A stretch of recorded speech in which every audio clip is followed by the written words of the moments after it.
Can't get enough of Kelly and Ramya? We're now on YouTube for you to indulge in highlights from our show.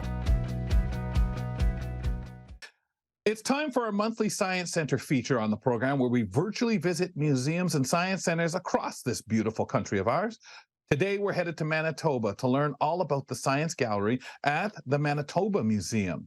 And to do that, we're going to chat with Zoe McQuinn, who is the Director of Learning and Engagement at the Manitoba Museum. Zoe, thank you for coming to Kelly and Ramya today for a little bit of time to do some sharing with us. How are you? I'm very well, thank you. So, Zoe, what can be found at the Manitoba Museum and particularly in the Science Gallery? Well, we're really lucky. We have 3 venues here at the museum, our main galleries, our planetarium, and of course our science galleries. In the science galleries, there are different ways to explore and learn about science. It's aimed at multi-generational learning and it's very interactive. We try to engage the children's minds, their physical bodies, and also their hearts, because of course everyone has a love for the science gallery here in Manitoba. And can you tell us a little bit about your role? Can you tell us a bit more about your role and what you do, where your particular interests lie? Well, I think the most important part for learning and myself is about play. Play gives us the ability to engage children in learning in a way that allows them to learn at their own pace, to guide the learning, and we have staff throughout this areas as well to help facilitating learned experiences. You can see in some of the images here, it's a lot of family generational learning. So together they're learning about basic science concepts like gravity, about environmental impacts of human activity in the Lake Winnipeg area. You can go into the matrix. There's a lot of different ways you can play and learn at the same time.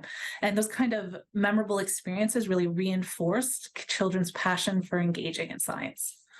So Zoe, with it being family too, when mom and dad are there maybe, or older sibling or younger sibling, do you find as a group it's in a family way, a little bit of a different experience for people learning and taking these in? Is there anything you guys do differently? I mean, I know you have school groups and stuff like that come in too, but it's fun. It must be fun to kind of figure out how can we make this so engaging so mom and dad aren't just kind of walking along, yeah, let's move on to the next thing, you know?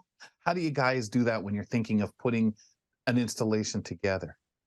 Well, I think most people want to learn and want to engage. For example, when we're talking about sound, or if we're talking about image, we've created sort of the matrix room, which is basically a room you can walk in and see the different effects of light and using mirrors, or we can do a sound and you have to talk to each other across the gallery on how you focus that sound. And so it's usually based on making sure that it's more than one person, even if it's not the you came with that you're engaging with, it actually gives children and adults the ability to bridge across. And so when we're talking about multi-generational, kids playing with kids playing with the adults that brought them, this kind of idea of engaging in the activity, and to fully immerse themselves, they have to fully participate. So it's sort of inviting them to participate. That's so fantastic. Oh my gosh. Yeah, we so were having inclusive that way. I know, and we were having a conversation about this angle of learning, or through play, just a bit earlier on the show too, Zoe. So it's really interesting that you point that out. Can you talk about more, especially sensory opportunities and experiences that you offer? Yeah, of course. There are a lot of different ways museums can engage people. Obviously, the main ways are through sight, through touch, and through sound. But we also work a lot on trying to engage the other senses, which of course is smells and taste. Those are a little harder. Museums have to have certain rules around food and smells and stuff. Right. But for touch, for example, when we talk about meteorites, you can talk about what they're composed of, but many people have never touched one. So you have to let them get as close as possible. And that means touching, holding, feeling the different sort of weight that's involved in the density of a meteorite versus maybe the stones they have in their own homes. And it's about that actual physical connection that allows people to understand it in a meaningful and real way. Wow. It's great because as blind people, we've always kind of that experience as a kid. I remember going up, don't touch, you can't touch. No, sorry, there's nothing that you could touch here. It's all too, but now there's so much of sensory included in museum tours now of any kind for the most part. I mean, I know there's some places you can't, they just look at a picture and there's, what are you going to get touching it or whatever. I don't mean that, but there's so many meaningful opportunities now for people. And I love that change, Zoe. And I guess when you guys are putting something together, once again, I have to say how much of that time and thought goes into that, hey, kids will want to pick this up and find out the weight, what it feels like. Or people, I know it's not just, hey, we're going to have some blind customers coming here one day. It's so much about, this seems to be discovery of, this keeps people, kids, adults, all engaged even more. Yeah, and I think that it's something that we as an organization and museums and science centers across the world are trying to understand better, is there's not one way to learn, there's many ways to learn. There's not one experience, but it depends on, the time, what people want, and trying to meet them where they are rather than make them come to us or learn the way we want them to learn or engage the way we want to engage. And learning is such a three-dimensional experience, and we often just, don't even acknowledge that, right? Like, reading something versus hearing something versus visually seeing something, or being able to tactilely, like, physically engage with it with your limbs. I mean, all of that together is what I would assume is the ideal scenario, because it just feels more like a three-dimensional experience, and retention is probably so much better if you can engage in all those ways at the same time. Yeah, it totally is true. And especially when we're thinking about maybe a new learning outcome, like talking about climate change. I mean, it's great, we can lecture about how the impacts of climate change, but how do you teach people about it in a way that is beyond reading, beyond lecturing, but about, this is the realities, this is a visual representation, and then reading, forcing it so that they can actually practice it and learn the things that they can do in a meaningful and real way. Yeah. So one of the activities we actually designed was a trash sorting activity, because a lot of us think, well, we know what we're doing when it comes to our waste management, but so many people, let's put everything in the bin it belongs to, and how many did you get right, how many did you get wrong? And it's a physical memory then of which bins things go into. So that's fabulous. It's a lot of different ways. Yeah. And that's such a great way that we learn without feeling like this is what we're supposed to do it right. So I think we better get some people out to visit you. So can we talk a little bit about some of the current exhibits and shows that you want to kind of flag going on at the museum?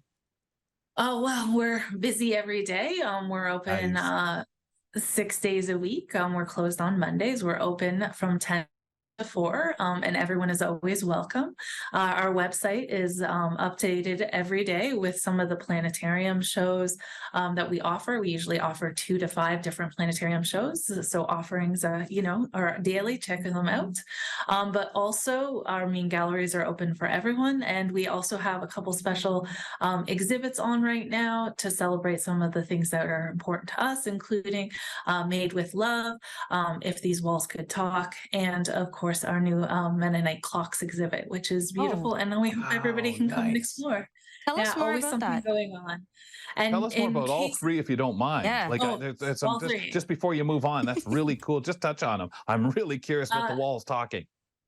Okay, so the Made with Love is about the traditions of communities, the Métis community, and artistically making beautiful pieces for their families, for moccasins, for example, and the love that goes into the beautiful designs that are passed on from generation to generation.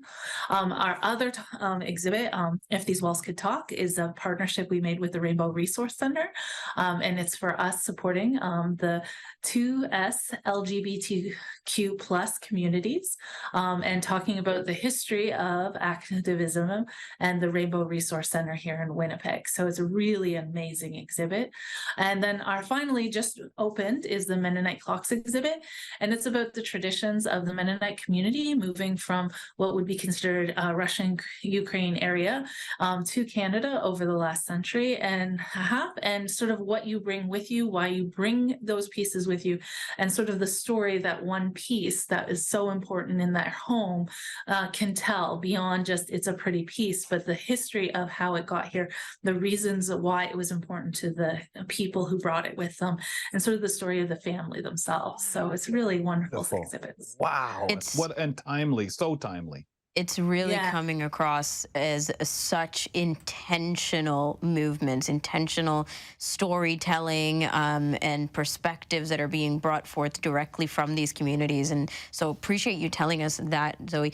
I'm very curious about the location of the Manitoba Museum, where you guys are placed and what the significance is to you around where it is compared to, other museums in other cities or other parts of Canada. Like, is there something you want to say to that?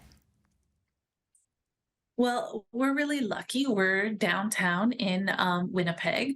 At the heart of any city is its downtown core. A lot of museums in Canada are located downtown, which usually gives us a lot of sort of different transit options to get people here. It's about trying to be centrally located, but also located on pathways that are easy for us to find.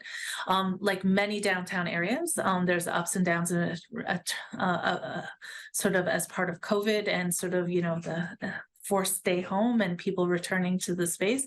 So what's really exciting I found about downtown, especially here in Winnipeg, is sort of this revival that's happening. So many new businesses are popping up and so many people in the community are sort of taking ownership of the spaces and trying to create this kind of excitement about being downtown.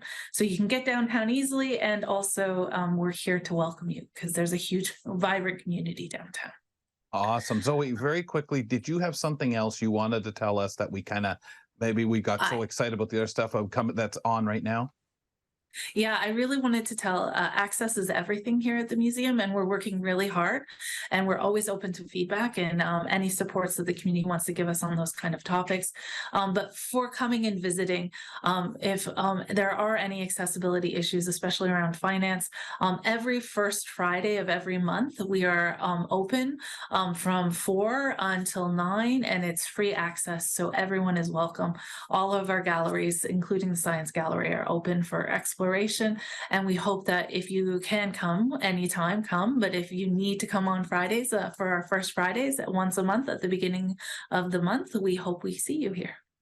Okay. And where do we go to get more information? You can go to manitobamuseum.ca. It's our new website. And we hope you find everything you need very easily on this new, hopefully very accessible design. Awesome. Zoe, thank you for making time to come on. We'll get you back on the show again down the road and find out more. Thank you so much. Good luck and the best of the season. Yeah, thank you very much. Bye. Thanks for watching. You can catch Kelly and Ramya weekdays from 2 to 4 p.m. Eastern on AMI.